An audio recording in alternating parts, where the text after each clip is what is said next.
welcome back to my little corner of the internet where I like to talk about some witchy shit, some health shit, and some political shit. I hope you guys are doing well today. It's the weekend right now, and it really doesn't feel any different, let's be honest. Especially during this time, it's mainly the essential workers who also feel like it's just normal, you know. My partner is an essential worker, so he still works 40 hours a week, for which I'm grateful and for which I'm also scared. His job does require him to wear a mask while he's at work, which I'm grateful for, but there are other people there. Granted, they all wear masks, but it puts him at a higher risk having to go into work. It puts me at a higher risk of him bringing something home. And I can't see my doctors, so everybody could just wear a mask. That'd be great. This weekend we're probably going to do a little holiday decorating, a little bit more than I've already done. And this, I'm still pleased with how that turned out. It was really easy to do, and it's still amazing to me. Granted, it's not wallpaper because wallpaper is horrendous to remove. Only had to help with it once, and it was not fun. But I want to know what you guys are doing this weekend to take care of yourselves.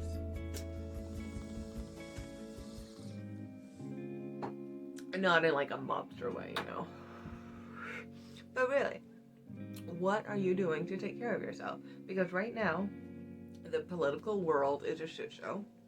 It's like a dumpster fire that's full of rancid mayonnaise. It's the best way I could put it. And I don't know what next year's going to bring.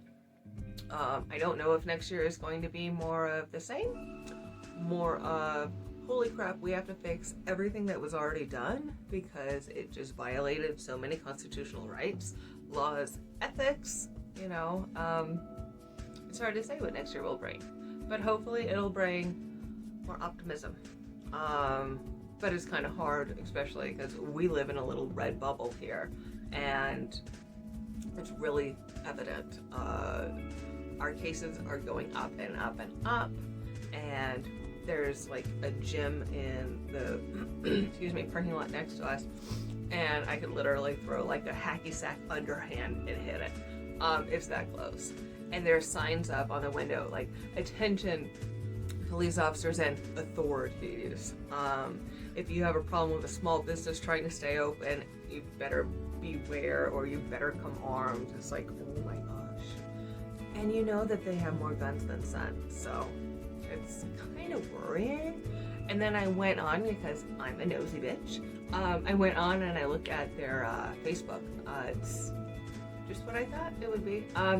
But I did learn some interesting things. For one, they think that the orders by the governor are unconstitutional.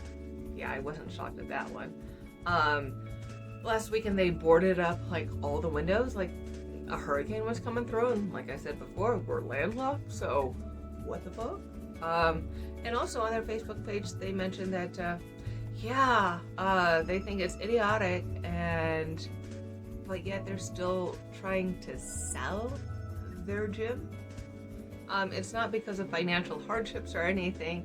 He said that he poured like his blood, sweat, and even tears into it for 3 years to get a business going. 3 years. In like the grand scheme of things, 3 years is not much to get a business up and running.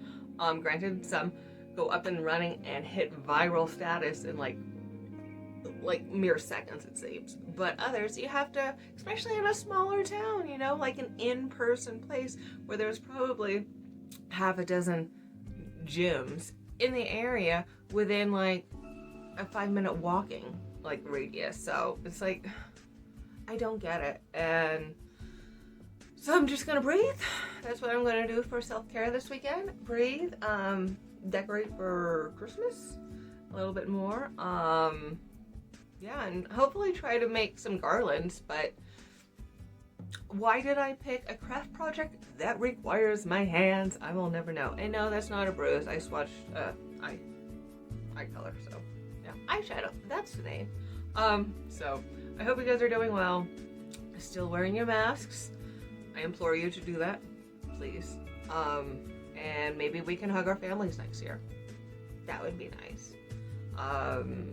But today's divination affirmation, because I was thinking, like, how can I, like, remain calm and hopeful and optimistic during this time where it just seems like society wants to dump hot mayonnaise on you. I choose happiness over doubt and fear.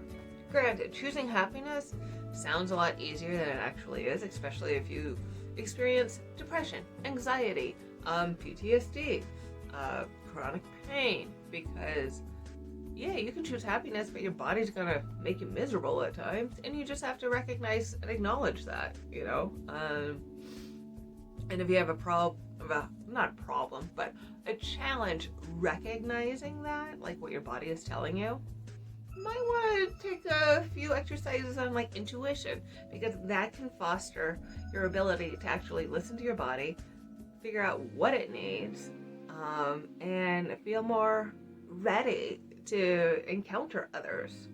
That's just my experience. Because once you have a little bit of a grasp on who you are and what you stand for, your values, your judgments, your morals, all that, then you can better understand others. But I'm still having a hard time with that when it comes to Trump supporters. So thank you for watching, liking, subscribing, sharing, all that good stuff. And I hope you have a good day and practice some self-care.